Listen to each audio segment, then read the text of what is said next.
إن الحمد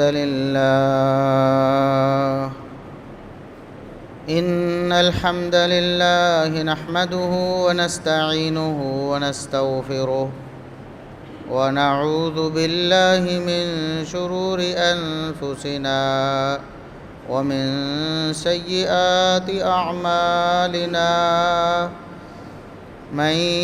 يهده الله فلا مضل له ومن يضلل فلا هادي له أشهد أن لا إله إلا الله وحده لا شريك له وأشهد أن محمدًا عبده ورسوله اللهم صل على محمد وعلى آل محمد كما صليت على إبراهيم وعلى آل إبراهيم إنك حميد مجيد اللهم بارك على محمد وعلى آل محمد كما باركت على إبراهيم وعلى آل إبراهيم إنك حميد مجيد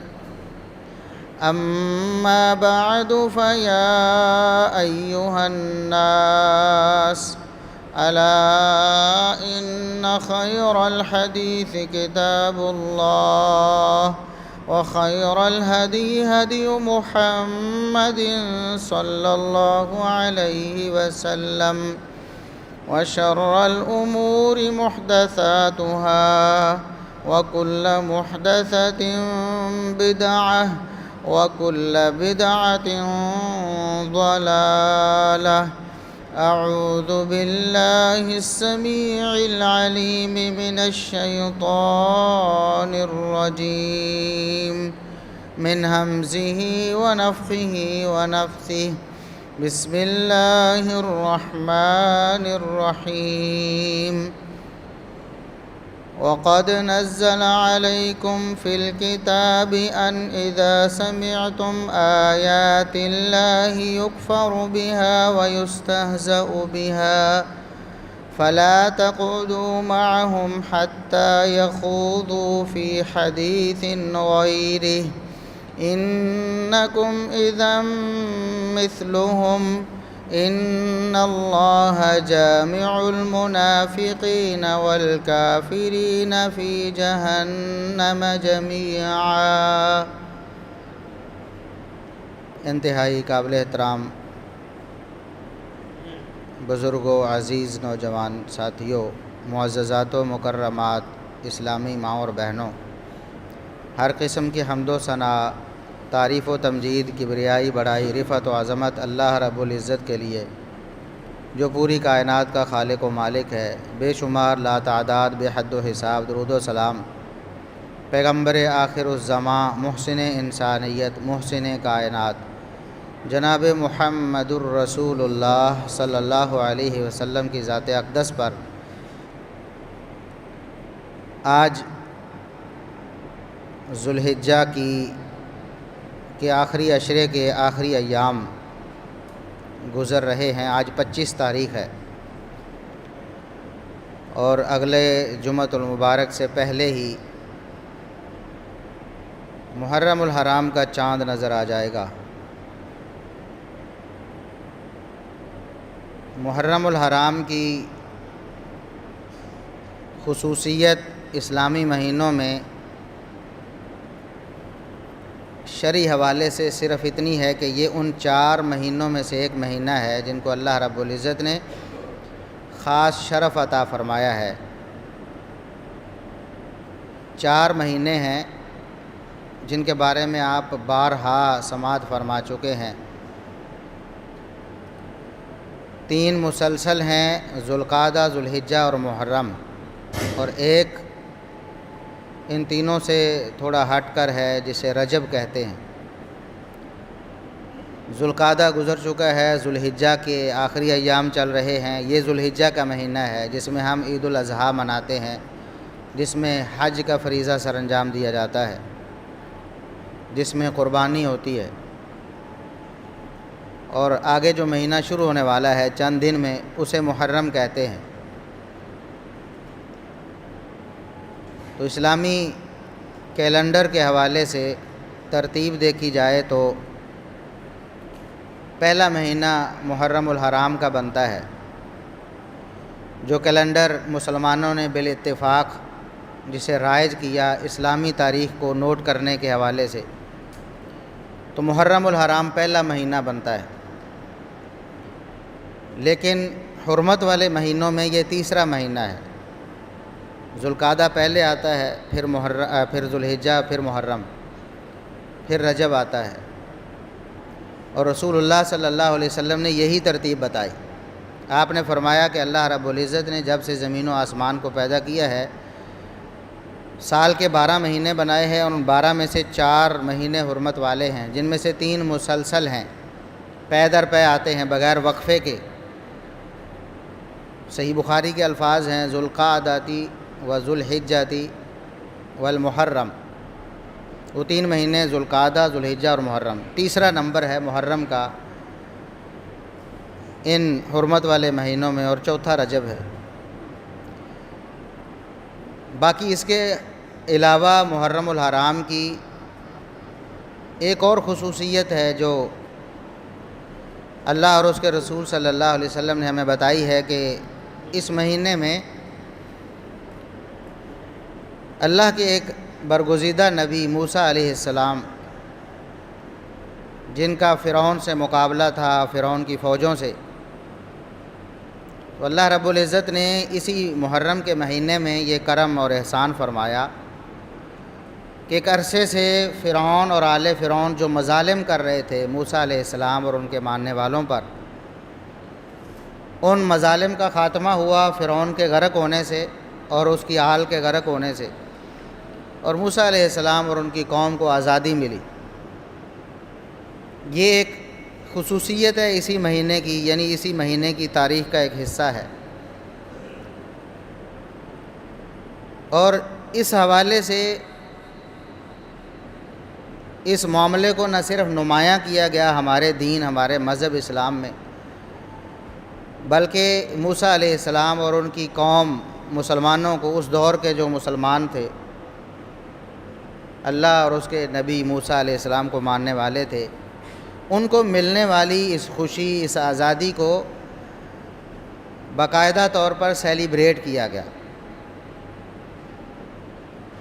اور اس کا طریقہ کیا تھا؟ ایک تو ہم مناتے ہیں، 14 اگست آئے گی تو ہم منائیں گے، پٹاخے، چھرلیاں، جھنڈیاں، کمکمیں، روشنیاں، جس میں کچھ چیزیں ایسی بھی ہوں گی جو اسراف کے زمرے میں چلی جاتی ہیں، جس میں مال کا ضیاع بھی ہوتا ہے، فوائد کم اور نقصانات زیادہ ہوتے ہیں۔ ہمارے نوجوان لڑکے جو ہیں وہ باہر ہلڑ بازی کریں گے، روڈوں پہ نکلیں گے، ون ویلنگ کریں گے، ہوٹنگ کریں گے، شور مچائیں گے، بہت سے حادثات بھی رونما ہوتے ہیں۔ یہ ایک انداز ہے ہمارا سیلیبریشن کا۔ ہمیں بھی آزادی ملی ہے، اور قدرتی طور پر یہ کچھ عرصے میں محرم اور اگست ساتھ ساتھ آ رہے ہیں۔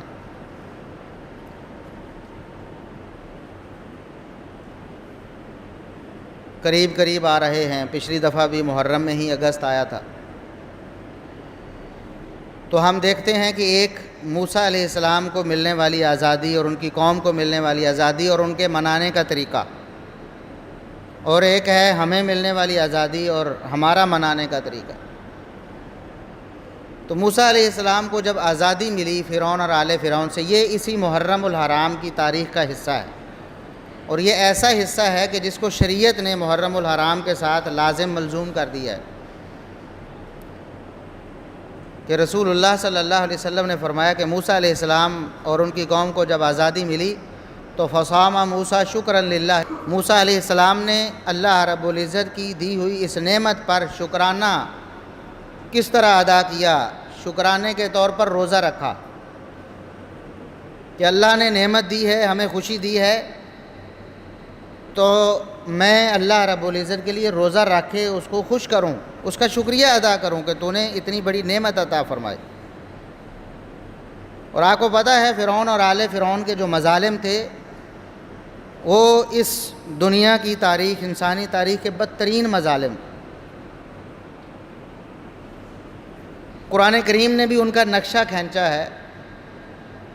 کہ ایسے بدترین مظالم کہ اللہ اور اس کے رسول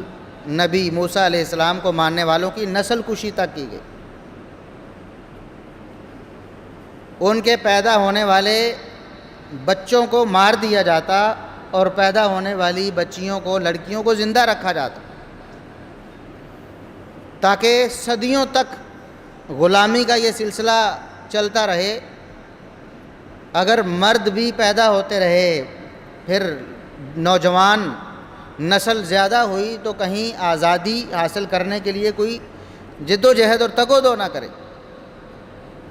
کسی بھی صورت یہ ہمارے مقابلے میں نہ آ سکے۔ اس کے علاوہ بھی اور بھی بدترین مظالم موسیٰ علیہ السلام اور ان کی قوم پر ڈھائے جاتے تھے، تو اللہ رب العزت نے انہیں آزادی دی۔ ہمیں بھی آزادی ملی ہے، یقیناً بہت ساری پریشانیاں، تکلیفیں اور مصیبتیں تھیں جو اس آزادی کی وجہ سے اللہ رب العزت نے ہم سے دور فرمائیں، لیکن اس دور کو یاد کریں، موسیٰ علیہ السلام اور ان کی قوم پر ہونے والے جو مظالم ہیں، بہت بڑے مظالم تھے۔ اللہ رب العزت نے خوشی دی اور ان کی یہ خوشی ہماری خوشی سے بہت بڑی تھی۔ تو انہوں نے اللہ رب العزت کو راضی کرنے کے لیے، اللہ کی نعمت کا شکر ادا کرنے کے لیے، آزادی کی نعمت پر جو خوشی منانے کا طریقہ اپنایا وہ اللہ کے لیے روزہ رکھنا تھا۔ نبی کریم صلی اللہ علیہ وسلم جب مدینہ میں تشریف لائے تو یہودی روزہ رکھتے تھے 10 محرم الحرام کا، 10 محرم، یوم عاشورہ جسے کہتے ہیں۔ عاشورہ کی وجہ تسمیہ بھی ہے، یعنی عاشورہ اس لیے کہتے ہیں، عشرن سے ہے، 10، عشر 10 کو کہتے ہیں نا عربی میں، عشر 10 کو کہتے ہیں، عاشورہ 10واں دن۔ تو محرم الحرام کا 10واں دن، 10 تاریخ جب آئی تو یہودی روزہ رکھ رہے تھے۔ آپ صلی اللہ علیہ وسلم نے پوچھا کہ یہ کیوں روزہ رکھتے ہیں؟ بتایا گیا کہ ان یہودیوں کے بقول موسیٰ علیہ السلام کو 10 محرم الحرام کو آزادی ملی تھی،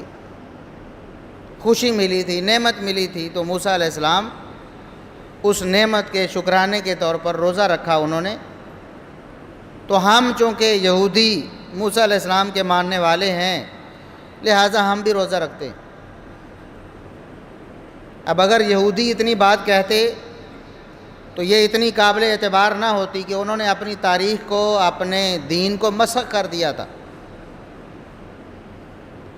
تو رسول اللہ صلی اللہ علیہ وسلم نے بذریعہ وحی اس بات کی تصدیق فرمائی کہ واقعی 10 محرم الحرام کو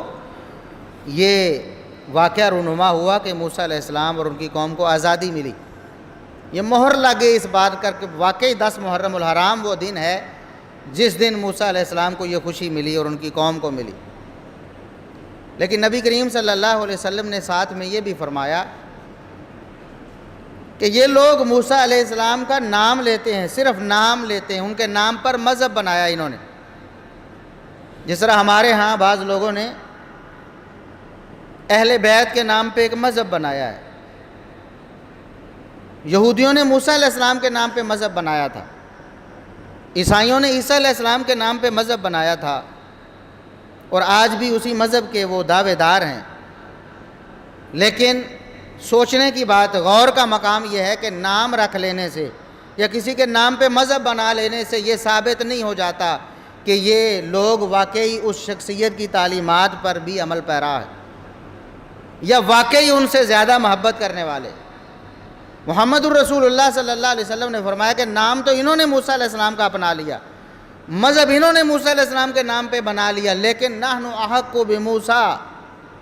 ہم موسیٰ علیہ السلام سے زیادہ محبت بھی کرنے والے ہیں، زیادہ تعلق بھی رکھنے والے ہیں، اور ان کی خوشی کے میں شریک ہونے کے زیادہ لائق اور مستحق بھی ہیں۔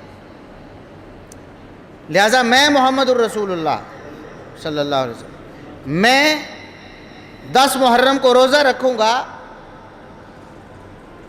اور آپ صلی اللہ علیہ وسلم نے اپنے صحابہ کو بھی حکم فرمایا، اپنی امت کو بھی حکم فرمایا کہ وہ بھی 10 محرم کو روزہ رکھیں۔ موسیٰ علیہ السلام کو ملنے والی اس آزادی کی نعمت پر جس طرح انہوں نے خود شکریہ ادا کیا، ہم بھی اس خوشی میں شریک ہوتے ہیں اور اللہ کا شکر ادا کرتے ہیں، کیونکہ موسیٰ ہمارے ہیں، ان کی خوشی ہماری خوشی ہے، ان کو ملنے والی آزادی وہ ہمارے لیے خوشی کا باعث ہے۔ یہودی تو جھوٹے دعوے دار ہیں۔ تو نبی کریم صلی اللہ علیہ وسلم نے خود بھی روزہ رکھا اور صحابہ کرام کو روزہ رکھنے کی تلقین فرمائی اور حکم فرمایا، اور یہ روزہ فرض رہا اس وقت تک جب تک روزے رمضان المبارک کے فرض نہیں ہو گئے۔ تو راجح قول کے مطابق 3 ہجری میں رمضان المبارک کے روزے فرض ہوئے۔ تو آپ صلی اللہ علیہ وسلم تشریف لائے تو 3 سال تک یہ یوم عاشورہ کا روزہ فرض رہا مسلمانوں پر، یعنی کہ موسیٰ علیہ السلام کی آزادی کی نعمت پر شکرانہ ادا کرنا، روزہ رکھنا مسلمانوں پر فرض رہا۔ اور اس کے بعد نبی کریم صلی اللہ علیہ وسلم نے فرمایا، چونکہ اللہ رب العزت نے الگ سے پورے مہینے کے روزے فرض کر دیے ہیں رمضان المبارک کے، لہٰذا اب یہ روزہ اختیاری ہو گیا ہے۔ اب بھی آپ موسیٰ علیہ السلام کی آزادی کی نعمت پر شکرانے کا روزہ رکھ سکتے ہیں، بلکہ رکھیں گے تو اللہ رب العزت آپ کے 1 سال کے گناہوں کو معاف فرما دے۔ 1 سال کے گناہ اللہ رب العزت آپ کے اس لیے معاف فرمائیں گے کہ محرم الحرام میں یہ ایک واقعہ جو اللہ کے رسول صلی اللہ علیہ وسلم نے جس پر مہر لگائی کہ 10 محرم کو رونما ہوا تھا، تو نبی کریم صلی اللہ علیہ وسلم بھی روزہ رکھتے رہے ساری زندگی۔ رمضان المبارک کے روزے فرض بھی ہوئے، لیکن آپ نے 10 محرم کا روزہ نہیں چھوڑا۔ اور یہ روزہ کس وجہ سے رکھا؟ موسیٰ علیہ السلام کو ملنے والی آزادی کی خوشی میں شکرانے کا روزہ رکھا، اور امت کو بھی حکم دیا کہ اب یہ فرضی تو نہیں ہے، نفلی ہے، لیکن رکھو گے تو اللہ رب العزت 1 سال کے گناہ معاف فرمائے گا۔ اور تا قیامت محمد الرسول اللہ صلی اللہ علیہ وسلم کا یہ دین اسی طرح لا تبدیل لکلمات اللہ، اللہ کے دین کو کوئی اور ختم نہیں کر سکتا۔ اللہ کے رسول صلی اللہ علیہ وسلم نے اگر بتا دیا کہ اللہ نے یہ اپنا حکم منسوخ کر دیا ہے تو یہ تو اللہ کا حکم ہے، اللہ کا فرمان ہے، لیکن محمد الرسول اللہ صلی اللہ علیہ وسلم کے بعد کسی کے پاس یہ اتھارٹی نہیں ہے کہ وہ اللہ کے دین کو منسوخ کر دے، ختم کر دے۔ جس طرح غلام احمد قادیانی نے کہا کہ جہاد منسوخ ہو چکا ہے، آج کے بعد جہاد کا کوئی تصور نہیں، تو یہ اس لعنتی انسان کا اسلام پر بہت بڑا ڈاکہ تھا۔ جس طرح اس نے ختم نبوت پر ڈاکہ مارا، اس نے اسلام کے ایک بڑے شعار جہاد پر بھی ڈاکہ مارا، اور اس کو قیامت تک کے لیے منسوخ قرار دیا کہ اب جہاد کا کوئی تصور نہیں۔ حالانکہ ہمیں اسلام کی تعلیمات بتاتی ہیں کہ حالات اور واقعات کے مطابق جب حالات ایسے پیدا ہوں اور مسلمانوں کے پاس یہ خصوصیات اور سہولیات ہوں تو پھر ان کے لیے جہاد کرنا فرض ہو جاتا ہے، ایسے حالات ہوں تو فرض ہو جاتا ہے۔ اور یہ بھی بتایا گیا کہ عیسیٰ علیہ السلام آئیں گے تو وہ بھی جہاد کریں۔ مہدی جو محمد بن عبداللہ ہیں، یعنی جن کا نام نبی کریم صلی اللہ علیہ وسلم کے نام پہ محمد ہے، اور ان کے والد کا نام نبی کریم صلی اللہ علیہ وسلم کی ولدیت کے مطابق عبداللہ ہے، اور وہ سیدہ فاطمہ رضی اللہ عنہا کی آل اور اولاد میں سے ہوں گے، ان کا نام محمد بن عبداللہ ایک لوگوں نے بنایا ہوا ہے جس کا وہ عجیب و غریب نام بتاتے اور عجیب و غریب اوصاف بتاتے ہیں۔ وہ کہتے ہیں وہ کہیں چھپا ہوا ہے، نکل کر آئے گا۔ یہ اسلامی تعلیمات کے سراسر منافی ہے۔ ہمارے نبی محمد الرسول اللہ صلی اللہ علیہ وسلم نے ہمیں جو بتایا ہے وہ یہ ہے کہ سیدہ فاطمہ رضی اللہ عنہا کی اولاد سے وہ پیدا ہوگا، باقاعدہ پرورش پائے گا، بڑا ہوگا، اور اللہ رب العزت اس کے ذریعے جہاد کا علم بلند کر کے پوری دنیا میں عدل و انصاف قائم فرمائیں۔ تو جس طرح غلام احمد قادیانی نے جہاد کو منسوخ قرار دیا، کچھ اور بھی ایسے اسکالرز ہیں جو کہتے ہیں کہ اب جہاد کا کوئی تصور، جہاد تو پرانے زمانے کی بات تھی، اب مسلمانوں کو صرف کافروں کے تلوے چاٹنے چاہیے۔ ہاں، یہ بالکل بات درست ہے کہ ہر وقت یہ نہیں کہ کوئی بندہ جہاد کا نام لے کے بسا اوقات لوگ فساد بھی کرتے، جس طرح اور دیگر عبادات کے حوالے سے لوگوں نے شکلیں بگاڑ دی، جہاد کے بارے میں بھی کوئی لوگ ایسا کر سکتے ہیں، کرتے رہے ہیں۔ تکفیر کا فتنہ اٹھا، مسلمانوں کو قتل کیا گیا، ان کے خون سے ہاتھ رنگے گئے جہاد کے نام پہ، غلط ہے، لیکن اس کا یہ مطلب نہیں کہ جہاد ختم ہو گیا ہے اور اس کی کوئی صورت قیامت تک ہے ہی نہیں۔ جب حالات و واقعات پیدا ہوں گے، مطلوبہ شرائط پوری ہوں گی تو جہاد ہوگا،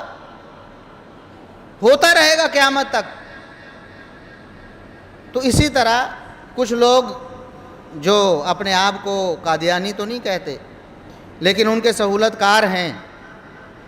ان کو مسلمان مانتے ہیں، نعوذ باللہ ثم نعوذ باللہ، وہ بھی اسی طرح جہاد کے منکر ہیں، ان کے نزدیک بھی جہاد ختم ہو چکا ہے۔ جس طرح آپ میڈیا پہ غامدی صاحب کو سنتے ہیں تو ان کے اگر آپ افکار دیکھیں گے تو آپ کو یہی نظر آئے گا جہاد ختم ہے،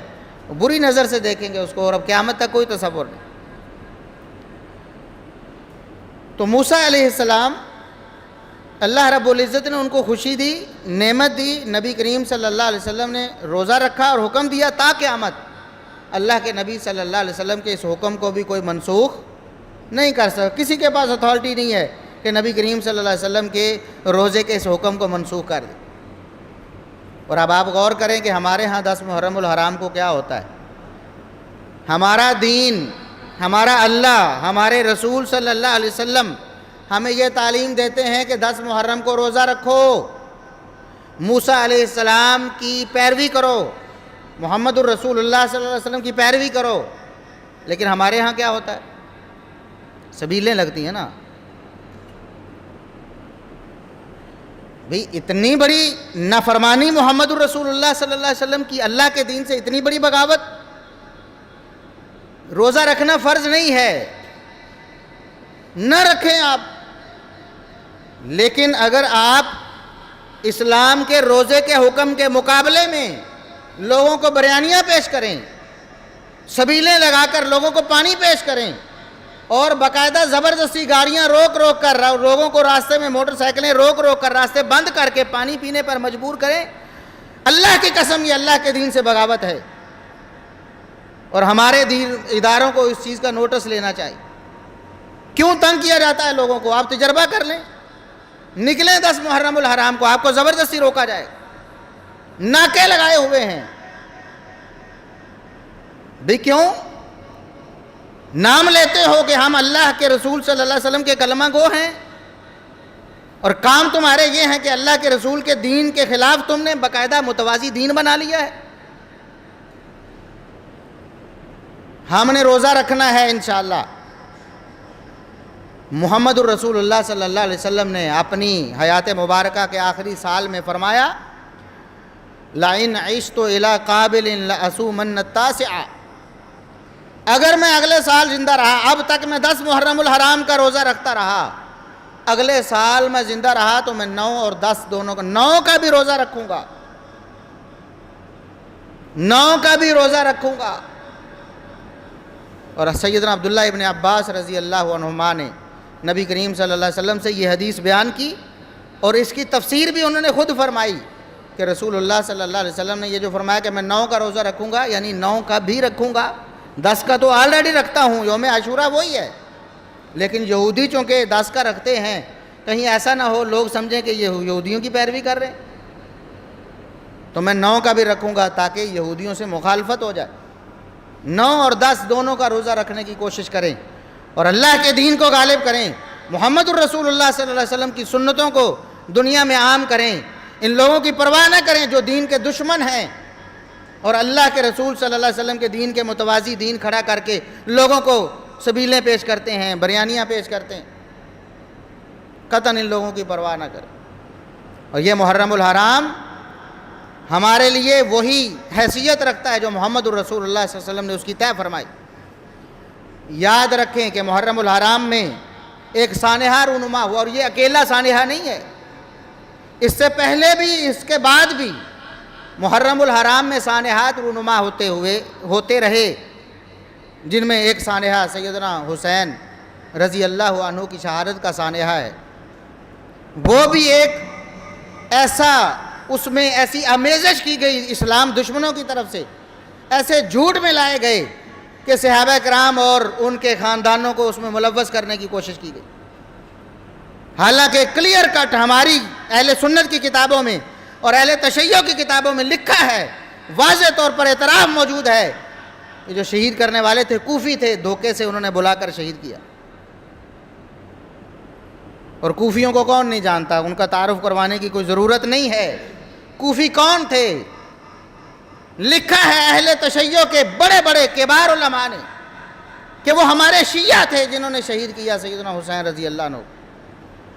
ایک الگ ٹاپک ہے، ابھی اس پہ بات نہیں کر رہا میں، لمبی ہو جائے گی۔ اس میں بھی رنگ امیزی کر کے بہانہ بنایا گیا صحابہ کرام رضوان اللہ علیہم اجمعین پر کیچڑ اچھال دیں۔ تو بہرحال محرم الحرام کی حیثیت وہی ہے۔ یاد رکھیں محمد الرسول اللہ صلی اللہ علیہ وسلم کو معلوم تھا، اپنی زندگی میں اللہ نے وحی کر کے بتایا تھا، جس طرح ابو بکر صدیق رضی اللہ عنہ کے بعد دوسرے خلیفہ عمر فاروق رضی اللہ عنہ تھے، ان کی شہادت کا اللہ نے اپنے نبی کو ان کی زندگی میں بتایا تھا کہ اے نبی، آپ کے بعد عمر بن خطاب رضی اللہ عنہ کو شہید کیا جائے گا۔ تیسرے خلیفہ عثمان بن عفان رضی اللہ عنہ، ان کی شہادت کا اللہ نے اپنے نبی کو بتایا کہ اے نبی، آپ کے لاڈلے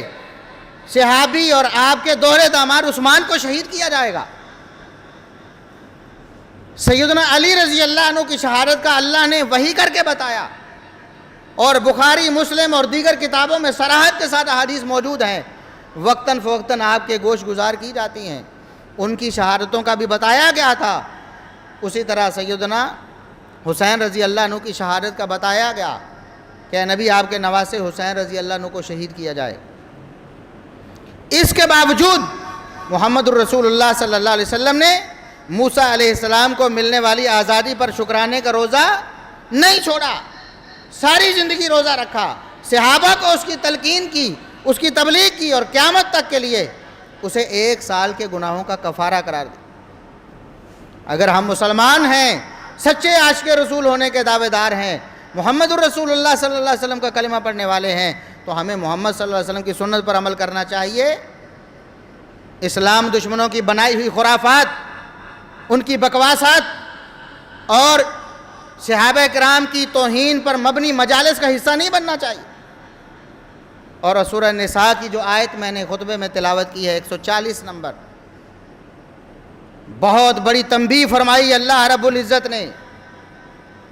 بہت بڑی وارننگ دی ہے، خصوصاً آج کے مسلمانوں کو غور کرنا چاہیے۔ نبی کریم صلی اللہ علیہ وسلم کو اللہ نے مخاطب فرمایا وَقَدْ نَزَّلَ عَلَيْكُمْ فِي الْكِتَابِ أَنْ إِذَا سَمِعْتُمْ آيَاتِ اللَّهِ يُكْفَرُ بِهَا وَيُسْتَهْزَأُ بِهَا فَلَا تَقْعُدُوا مَعَهُمْ۔ اے نبی، جب آپ دیکھیں کسی مجلس میں اللہ کی آیات کا مذاق اڑایا جا رہا ہو، اللہ کی آیات کو ٹھکرایا جا رہا ہو، اللہ کی آیات کی صریح نافرمانی کی جا رہی ہو، آپ نے ان کے ساتھ اس مجلس میں نہیں بیٹھنا۔ اور محمد الرسول اللہ صلی اللہ علیہ وسلم نے تو ویسے ہی نہیں بیٹھنا تھا، اصل میں تو یہ قانون یہ بنایا گیا اس امت کے لیے، قیامت تک کے آنے والے مسلمانوں کے لیے، کلمہ گو لوگوں کے لیے۔ فرمایا اِنَّكُمْ اِذًا مِثْلُهُمْ۔ جس مجلس میں اللہ کی آیات کا مذاق اڑایا جائے، اللہ کی آیات کو ٹھکرایا جائے، اس مجلس میں اگر آپ بیٹھے رہے، تمہارا شمار بھی انہی لوگوں میں ہوگا جو اللہ کی آیات کا مذاق اڑا رہے ہیں اور اللہ کی آیات کو ٹھکرا رہے ہیں۔ ایمان سے بتائیں، سیدہ عائشہ صدیقہ رضی اللہ عنہا کے کردار، ان کی طہارت پر مہر قرآن نے لگائی ہے۔ اللہ نے 10 آیتیں نازل فرمائی تھیں سیدہ عائشہ صدیقہ رضی اللہ عنہا کے کردار پر۔ فرمایا سیدہ عائشہ نبی کی بیوی ہیں، نبی کی اس لاڈلی بیوی کے بارے میں کسی نے بات کی تھی، ان کے کردار پہ انگلی اٹھانے کی کوشش کی تھی، تم نے سننا کیسے برداشت کر لی؟ سننا بھی جرم ہے، کیوں سنا تم نے؟ جب کسی نے یہ بکواس کی تھی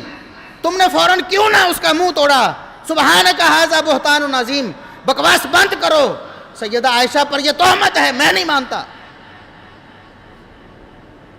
یہ قرآن ہے، قرآن ہے،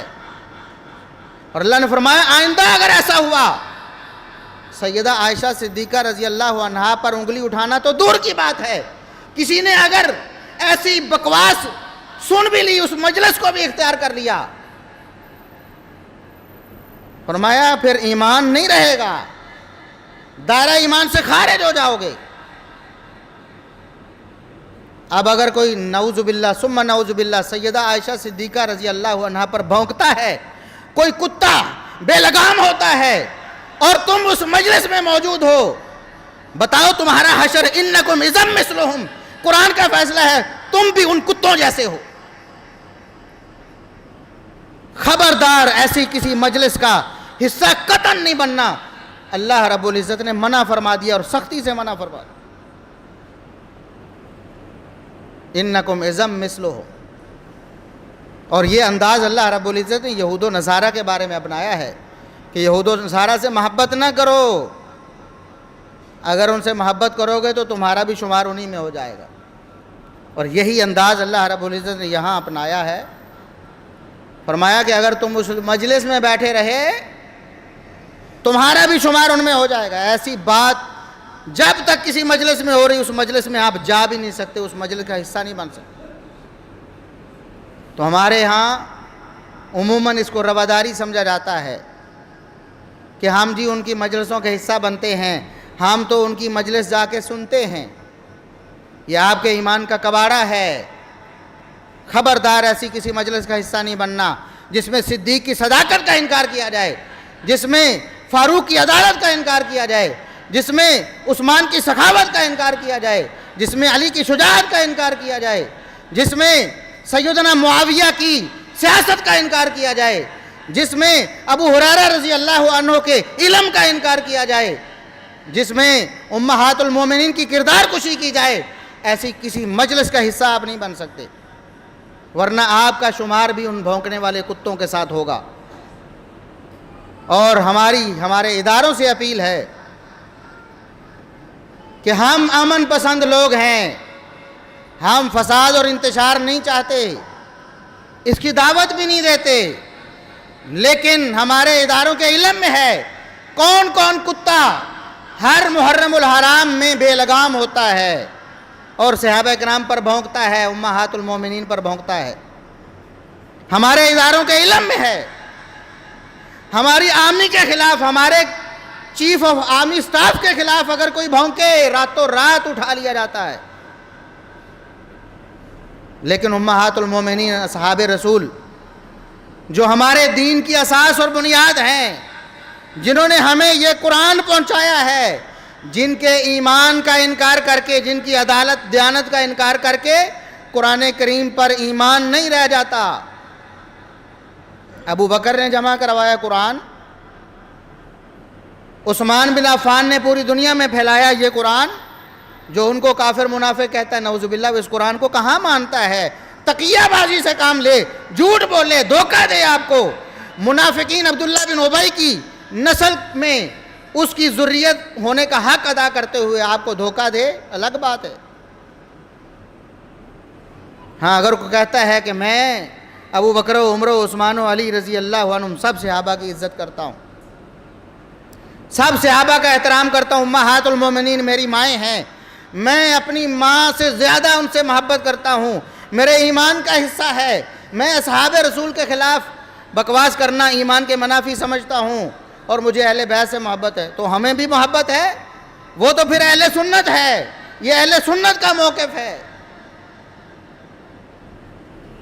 ہم تو اس کو سینے سے لگائیں گے، پھر ہمارا اس کا اختلاف ہی کوئی نہیں۔ ہم تو کہتے ہیں اہل بیت سے محبت ایمان ہے، قرآن نے امہات المومنین کو اہل بیت کہا، ہم کہتے ہیں ان کی محبت ایمان ہے۔ محمد الرسول اللہ صلی اللہ علیہ وسلم کی احادیث نے سیدنا علی، سیدہ فاطمہ، سیدنا حسن و حسین رضی اللہ عنہم اجمعین، ان کو بھی اہل بیت کہا، ہم کہتے ہیں ان سے محبت بھی ایمان ہے۔ جو اہل بیت یعنی امہات المومنین اور دیگر رسول اللہ صلی اللہ علیہ وسلم کے رشتہ داروں سے محبت نہیں کرتا، منافق ہے۔ یہ تو ہمارا ایمان ہے، لیکن اس کا یہ مطلب نہیں کہ اہل بیت کی محبت کے نام میں یا اس کی آڑ میں آپ اسلام کی شریعت کا مذاق اڑائیں، اللہ کی قرآن کی آیتوں کا مذاق اڑائیں، انکار کریں، کفر کریں اور اپنی زبان کو دراز کریں۔ اس لیے ہم اپنے اداروں سے اپیل کرتے ہیں، ہر سال یہ ہوتا ہے، اس کو روکنے کے لیے کوئی مربوط نظام بنائیں۔ دیکھیں سب کچھ ریکارڈ ہو کر سوشل میڈیا پہ آتا ہے، ہمارے دل دکھتے ہیں، ہم کہتے ہیں اگر سوشل میڈیا پہ نہ آئے، ہمارے سامنے نہ آئے، تب بھی اس کی اجازت نہیں ہے۔ اگر کوئی کتا کہے کہ میں علی المرتضیٰ پر بھونکنا چاہتا ہوں، اپنے گھر میں مجلس لگاتا ہوں، اس کو اپلوڈ بھی نہیں کروں گا، تو کوئی اجازت دے گا اس کی؟ نہیں دے گا، ہم بھی نہیں دیں گے، کوئی بھی نہیں دے گا۔ تو ہم کہتے ہیں ابو بکر و عمر و عثمان رضی اللہ عنہم اور امہات المومنین سیدنا ابو سفیان رضی اللہ عنہ، سیدنا معاویہ بن ابی سفیان، سیدنا مغیرہ بن شعبہ، سیدنا عمر بن عاص اور دیگر صحابہ کرام پر اگر کوئی بھونکتا ہے اور کہتا ہے کہ یہ ہماری نجی مجلس ہے، ہم اس کو اجازت نہیں دیں گے۔ اس ملک میں یہ صحابہ کا ملک ہے، یا محمد الرسول اللہ صلی اللہ علیہ وسلم کی ازواج مطہرات کے ماننے والوں کا ملک ہے۔ ہم اپنی ماؤں کو دی جانے والی گالیاں کبھی برداشت نہیں کریں۔ ہم تو اپنی یہ جس نے ہمیں اپنے پیٹ سے پیدا کیا ہے، اس ماں کو دی جانے والی گالی برداشت نہیں کرتے، ہم قربان ہو جاتے ہیں، کٹ مرتے ہیں۔ ہوتا ہے کہ نہیں؟ کوئی گالی دیکھے تو دیکھے۔ تو ہم امہات المومنین، ہماری لاکھ مائیں ہوں، کروڑوں مائیں، اربوں مائیں ہوں، قربان ہوں ایک امی عائشہ کے دوپٹے پہ، ہم ان کو دی جانے والی گالی کیسے برداشت کریں؟ پھر آپ کہتے ہیں کہ فساد ہوتا ہے، دنگا ہوتا ہے، ہم اس کی دعوت نہیں دیتے، لیکن ظاہر ہے جب کوئی ایسا کرے گا، کسی کا خون کھولے گا، پھر بد امنی ہوگی، کوئی قانون کو ہاتھ میں لے گا، اس وجہ سے کہ ہمارا قانون حرکت میں نہیں آتا۔ اس لیے ہم اپنے تمام اہل سنت بھائیوں سے یہ گزارش کرتے ہیں، محرم الحرام کا مہینہ آنے والا ہے، اس میں کی بولے جانے والے جھوٹوں پر قطعاً کان نہ دھریں۔ جھوٹ بولے جاتے، داستانیں منائی جاتی ہیں، ہر بیان کرنے والا، بھونکنے والا الگ انداز سے بھونکتا ہے، کوئی کتاب نہیں، کوئی حوالہ نہیں، کوئی سند نہیں، گپیں ہانکتے ہیں، صحابہ کرام پر کیچڑ اچھالتے ہیں، امہات المومنین کے خلاف بولتے ہیں۔ ان کا بائیکاٹ کریں، ان کو دعوت دیں حق کی، قرآن ان کو دیں، پڑھیں قرآن کریم، امہات المومنین کے بارے میں، اصحاب رسول کے بارے میں کیا تعلیم، اور ان کی مجلسوں کا حصہ نہ بنیں، ان کی سبیلوں کے قریب نہ جائیں۔ بے ایمان ہیں ایسے لوگ، جانتے بوجھتے محمد الرسول اللہ صلی اللہ علیہ وسلم کے دین کا مذاق اڑاتے ہیں کہ نبی نے روزے کا حکم دیا اور ہم سبیلیں لگا کر دودھ پی رہے ہیں، پلا رہے ہیں، شربت پی رہے ہیں، پلا رہے ہیں، بریانیاں بانٹ رہے ہیں۔ روزہ رکھیں، اس کی تلقین کریں، نہیں رکھ سکتے کم از کم اسی طرح رمضان المبارک کے روزوں کا جس طرح احترام ہوتا ہے کریں، کیونکہ رمضان المبارک کی طرح یہ روزہ فرض رہا۔ یہ تو اللہ کی رحمت تھی کہ رمضان فرض ہو گیا ہے تو ایک زائد روزہ فرض نہ کیا جائے، لیکن دین کی تعلیم اب بھی یہ ہے کہ روزہ رکھیں، گھر والوں کو رکھوائیں، 9 اور 10 دونوں کا رکھیں، محمد الرسول اللہ صلی اللہ علیہ وسلم سے محبت کا ثبوت دیں۔ اللہ سے دعا ہے کہ اللہ رب العزت ہمیں عمل کی توفیق عطا فرمائے۔ وآخر دعوانا ان الحمد للہ رب العالمین۔